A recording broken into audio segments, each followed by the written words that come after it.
আমি যে অঙ্কগুলো আজকে করাবো সেগুলো হচ্ছে তোমাদের স্থানাঙ্ক জ্যামিতির অধ্যায়, আজকে চতুর্থ অধ্যায়। তো এই অঙ্কগুলো করার আগে আমি তোমাদের এই অধ্যায়ে যে যে অঙ্কগুলো করতে হবে সব অঙ্ক আমি এখানে করাবো না। সব অঙ্ক বলতে একই বিষয়ের অঙ্ক আমি করাবো না, যেগুলো কনসেপচুয়াল এবং একটু বোঝার আছে সেই অঙ্কগুলো আমি তোমাদের এখানে করিয়ে দেবো। আর এই অধ্যায়ের জন্য যা যা প্রয়োজন সেটা আমি এর আগের ভিডিওতে আমি তোমাদের জন্য বলেছি, সেটা তোমরা একবার দেখে নেবে, অবশ্যই দেখবে।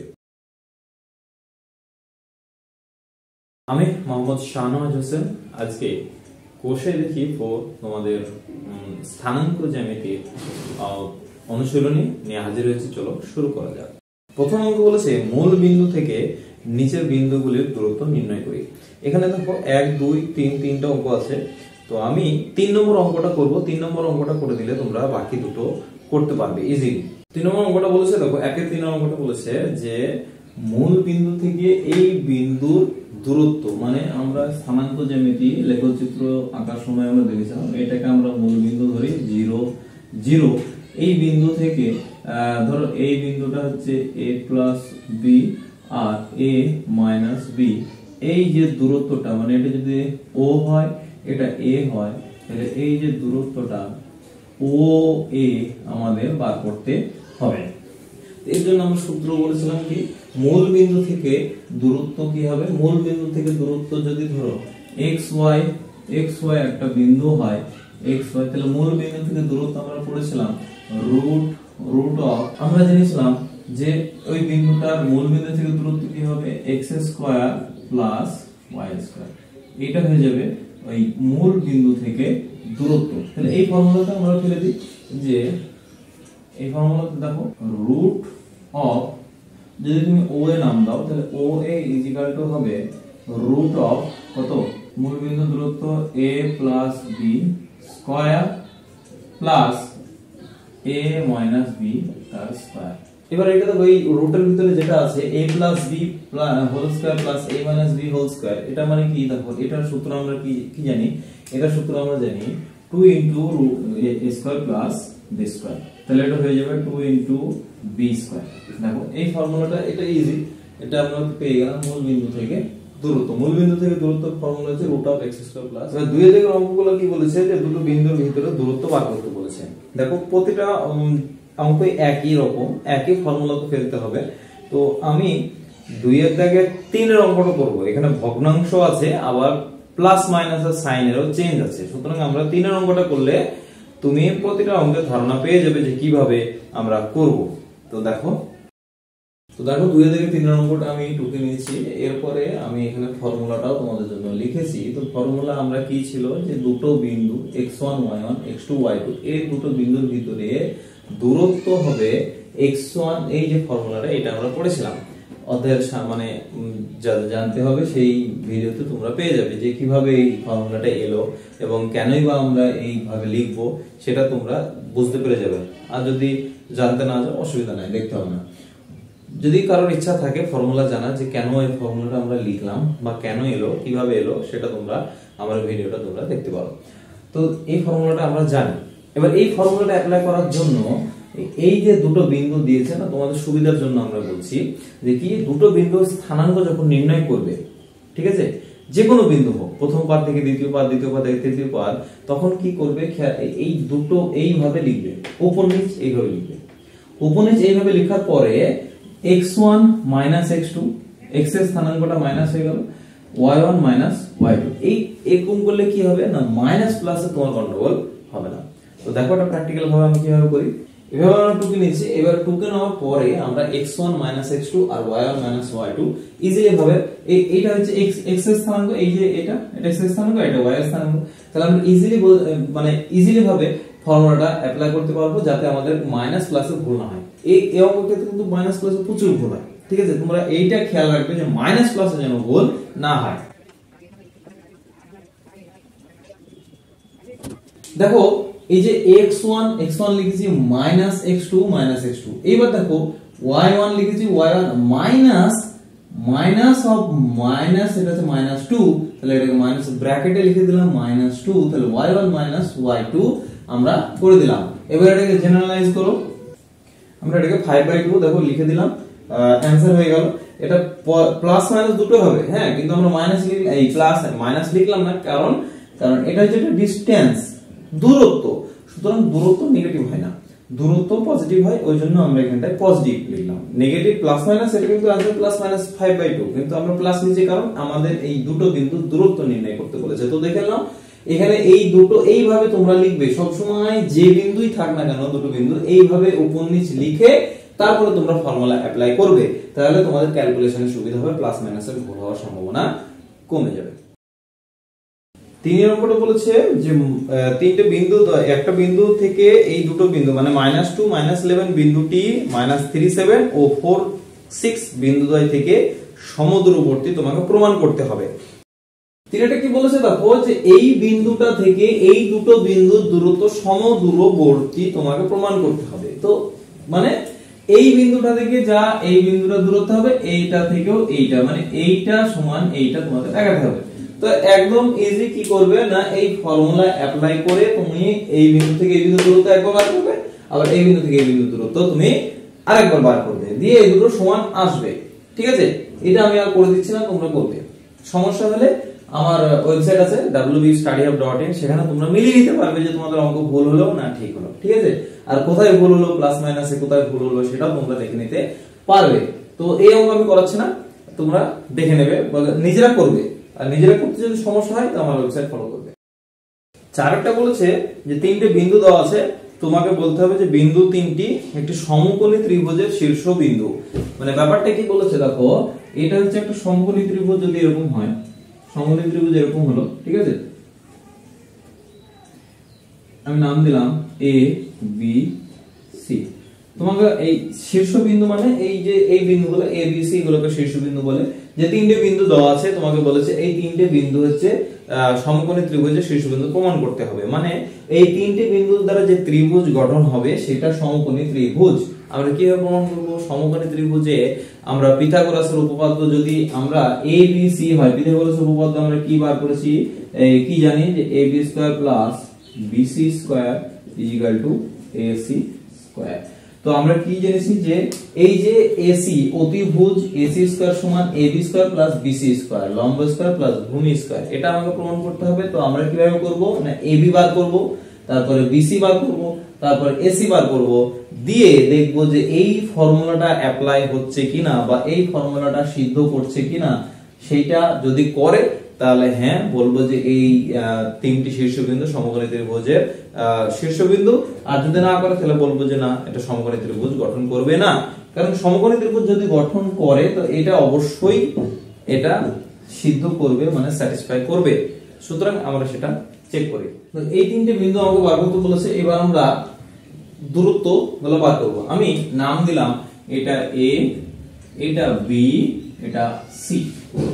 তো তিনটে বাহু যদি গঠন হয়, ঠিক আছে, একটা হবে দেখো AB, একটা হবে BC, আর একটা হবে AC। এই তিনটে বাহু গঠন হবে, এর বাইরে কোনো বাহু গঠন হবে? BCও যা CBও তাই, ACও যা Cও তাই, AB যা Bও তাই। তো এই তিনটে বাহু ছাড়া আর কোনো বাহু নাই। এই তিনটে বাহুর আমরা দূরত্ব বার করব কিভাবে না, উপর নিচ বিন্দুর আগে স্থানাঙ্কগুলো লিখে নিই, তাহলে আমাদের সুবিধা হবে ক্যালকুলেশন। আমরা লিখে নিয়েছি, এবার আমরা আলাদা আলাদা আলাদা করে ডিসটেন্সটা বার করব। দেখো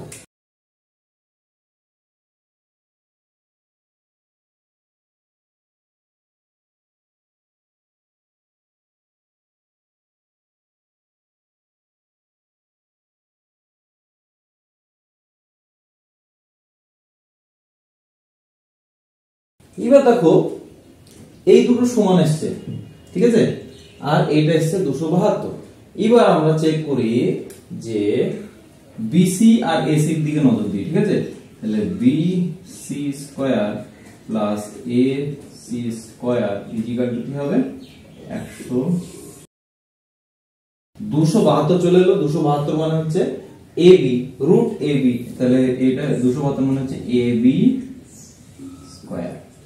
তাহলে কি পেয়ে গেলাম যে BC square plus AC square equal to AB square, মানে AB টা হচ্ছে অতিভুজ। তাহলে আমরা যে ত্রিভুজ এঁকেছিলাম ওটা হবে না, এই রকম হবে। তাহলে এইখানে হবে A আর এটা হবে B, আর এটা হবে সি।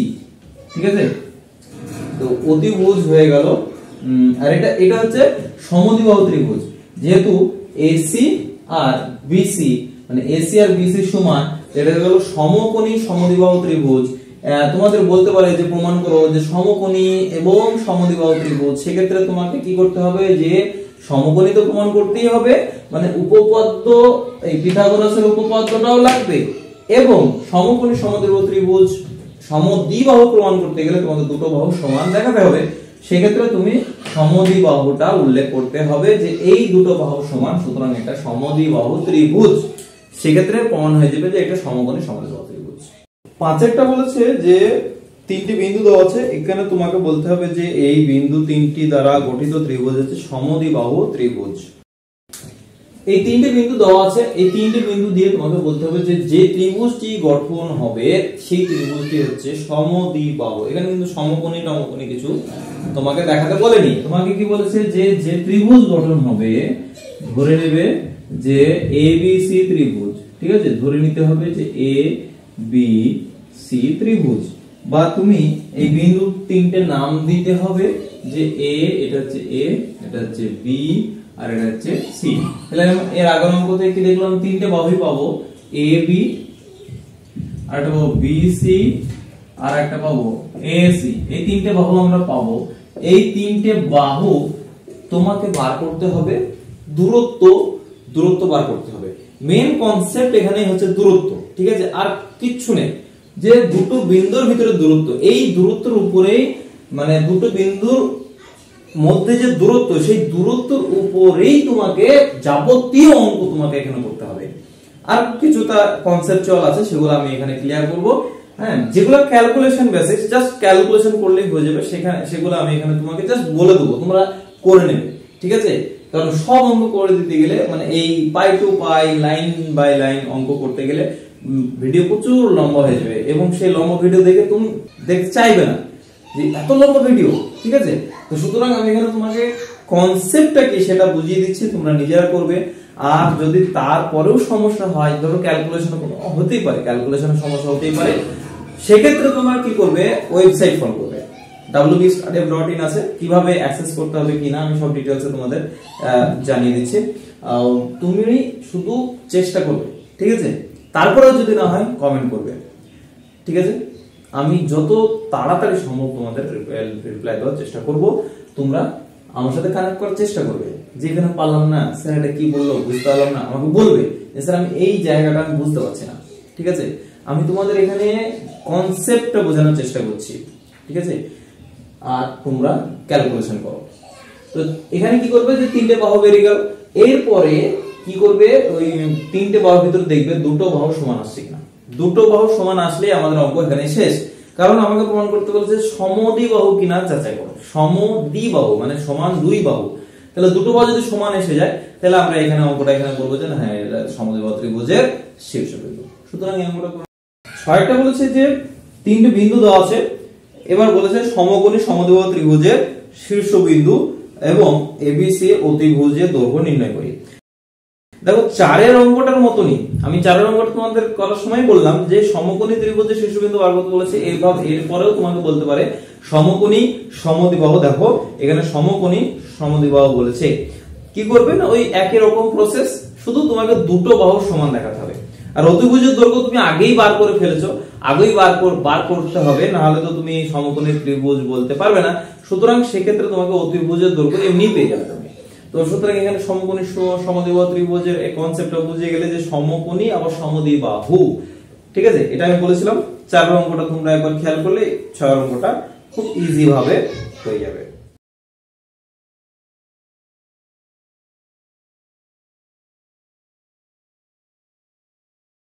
হাতের অঙ্কটা কি বলেছে, যে এই যে বিন্দু চারটি দেওয়া আছে, এই বিন্দু চারটি তোমাকে বলেছে বর্গক্ষেত্রের চারটি কৌণিক বিন্দু বা শীর্ষবিন্দু।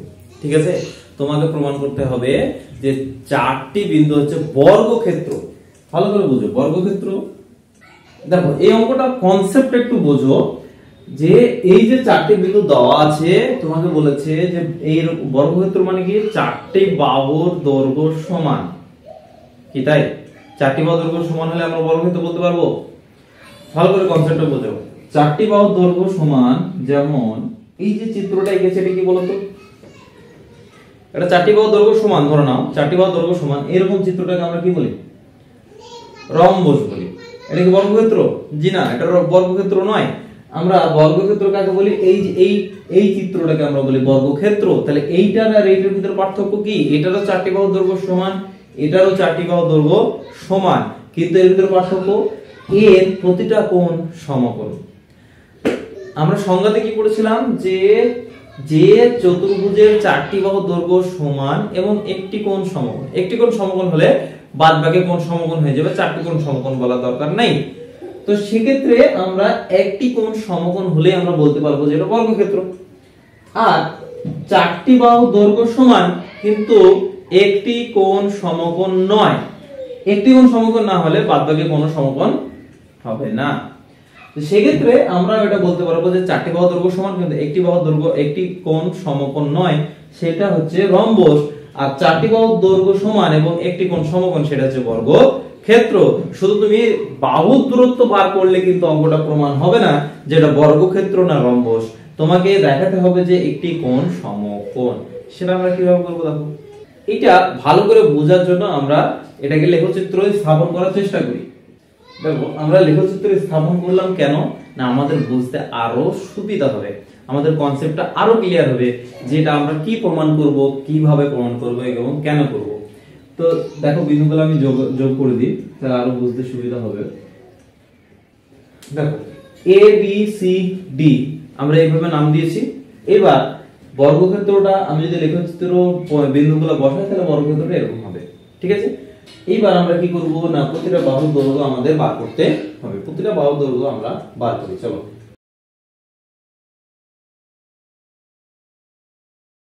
দেখো আমরা চারটি বাহুর দৈর্ঘ্য বের করে ফেলেছি এবং আমাদের যা এক্সপেক্টেড, আমরা যা করেছিলাম এক্সপেক্ট করেছিলাম যে প্রতিটা বাহুর দৈর্ঘ্য সমান √5 সুতরাং আমরা এটা পেয়ে গেলাম যে চারটি বাহুর দৈর্ঘ্য সমান। এবার আমরা কি করে প্রমাণ করব যে এই কোণ সমকোণ, আমরা যে কোনো একটা কোণ হিসাব করব, আমরা যে কোনো একটা কোণ হিসাব করব। সেক্ষেত্রে আমাদের কি করতে হবে, দেখো AC যুক্ত করে দিলাম, কি করলাম না AC যুক্ত করলাম। এইবার দেখো তুমি খেয়াল করো এই ত্রিভুজটা হয়ে গেল এরকম, এটা হয়ে গেল CBRA। তাহলে ABC একটা সমকোণী ত্রিভুজ। আমি যদি প্রমাণ করতে পারি যে এই কোণটা সমকোণ, এই কোণটা কি কোণ, সমকোণ, তাহলে সমকোণ কি করে পাবো, পিথাগোরাসের উপপাদ্য যদি স্যাটিসফাই করে, যে পিথাগোরাসের উপপাদ্য কি AB² এই কন্ডিশনটা যদি স্যাটিসফাই করে আমরা বলতে পারবো যে এটা সমকোণী ত্রিভুজ তথা কোণ CBA বা কোণ B সমান 90 ডিগ্রি। তাহলে আমরা পেয়ে যাবো একটা কোণ সমান সমকোণ। চলো কাজে লেগে পড়ি।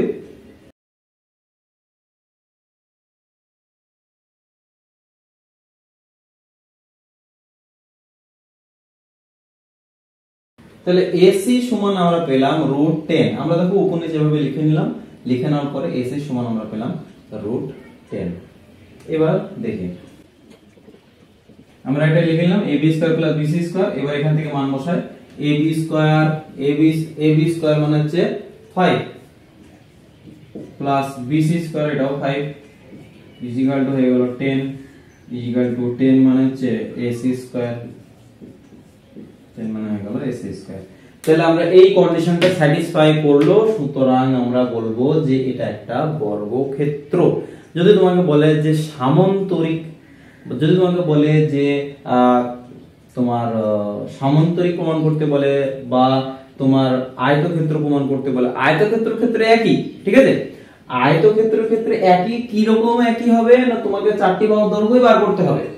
যদি ধরো এই চারটি বিন্দু দেওয়া আছে, এর পূর্ণাঙ্ক আছে, ঠিক আছে, সেজন্য আমি তোমাকে ডিটেইলসে বলছি যে এই চারটি বিন্দু দেওয়া আছে, এই চারটি বিন্দু দিয়ে এবার তোমাকে বলতে হবে যে এটা আয়তক্ষেত্রের শীর্ষবিন্দু না সামান্তরিকের শীর্ষবিন্দু। সেই একই কনসেপ্ট এখানে আমরা যেমন বললাম যে এটা বর্গক্ষেত্র না রম্বস, আয়তক্ষেত্র না সামান্তরিক। আয়তক্ষেত্রের ক্ষেত্রে দেখো আয়তক্ষেত্র আর সামান্তরিকের ভিতরে পার্থক্যটা কি, যে আয়তক্ষেত্র হচ্ছে বিপরীত বাহুগুলো সমান এবং সমান্তরাল, এটারও বিপরীত বাহু সমান এবং সমান্তরাল। পার্থক্যটা কি, এর 90 ডিগ্রি কিন্তু এর 90 ডিগ্রি নয়। একই কনসেপ্ট, বর্গক্ষেত্র আর রম্বস, এটা আয়তক্ষেত্র আর সামান্তরিক। তো আমরা সেক্ষেত্রে কি প্রমাণ করব না, বিপরীত বাহুগুলো হচ্ছে সমান, বিপরীত বাহু সমান, কিন্তু কোণ যদি সমকোণ হয় তাহলে বলবো আয়তক্ষেত্র, আর যদি কোণ সমকোণ না হয় তাহলে বলবো সামান্তরিক। তাহলে বোঝা গেল চারটি বিন্দু দেওয়া থাকলে কি কি পেতে পারে। আমরা তোমরা অষ্টম শ্রেণীতে পড়েছো চতুর্ভুজের শ্রেণী বিভাগের যে অধ্যায়, এই যে তোমাদের এটা হচ্ছে বর্গক্ষেত্র আর এটা হচ্ছে রম্বস। আচ্ছা তুমি বুঝে নাও যে এটা চারটি বাহুর দৈর্ঘ্য সমান, একটু আঁকাটা অন্যরকম হলো। তো এটা হচ্ছে রম্বস, এটা চতুর্ভুজ, এটা আয়তক্ষেত্র, এটা সামান্তরিক। তো সামান্তরিক আর আয়তক্ষেত্রের ভিতরে তফাৎ কি দেখো, এর বিপরীত বাহুগুলো সমান এবং সমান্তরাল দুটোই, আয়তক্ষেত্র এবং সামান্তরিকে দুটোই হচ্ছে সমান এবং সমান্তরাল, কিন্তু কোণ যেটা সমকোণ হবে সেটা হবে আয়তক্ষেত্র, আর যেটা সমকোণ না হবে সেটা হবে সামান্তরিক। সমকোণ কিভাবে প্রমাণ করেছিলাম, করলাম এখনই প্রমাণ করলাম এই অঙ্কতে, যে এই যে কর্ণ যোগ করে আমাকে ডিসটেন্স বের করে পিথাগোরাসের উপপাদ্য আমাকে অ্যাপ্লাই করতে হবে। যদি বলে আয়তক্ষেত্র তাহলে সমকোণ প্রমাণ করতে হবে, আর যদি আয়তক্ষেত্র না হয় তাহলে এই কন্ডিশন স্যাটিসফাই করবে না। স্যাটিসফাই না করলে এটা সামান্তরিক হবে, আর স্যাটিসফাই যদি করে তাহলে হবে আয়তক্ষেত্র। আটেরটা কি বলেছে দেখো, যে y এর মান কি হলে এই বিন্দু দ্বয়ের দূরত্ব 10 একক হবে। তাহলে 9টা দেখো, আমরা সংকেত তবু আমি দুটো বিন্দু দেওয়া আছে, আমরা এই নাম দিলাম, ঠিক আছে। তোমাকে বলেছে যে এই যে y, এই y এর মান কত হলে এই বিন্দু দ্বয়ের দূরত্ব, এই যে দূরত্ব, এই দুটো বিন্দুর ভিতরে দূরত্ব 10 একক হবে, ঠিক আছে। 10 একক হবে। কনসেপ্টটা বোঝো কি বলতে চেয়েছে, যে দুটো বিন্দু এর দূরত্ব 10 একক, ঠিক আছে, এটা বোঝো। তাহলে y এর মান কত হবে, y এর মান কত হলে এটা 10 একক হবে। দেখো আমরা জাস্ট সিম্পল ভাবে দূরত্ব বের করব। এই যে দূরত্বটা বের হলো AB সমান বলেছে, AB সমান 10 একক, AB সমান বলেছে 10 একক। তাহলে আমরা কি করব, সমাধান সমীকরণ হিসাবে দেখো, সমীকরণ হিসাবে 10 একক, এবার এটাকে সমাধান, জাস্ট ক্যালকুলেশন।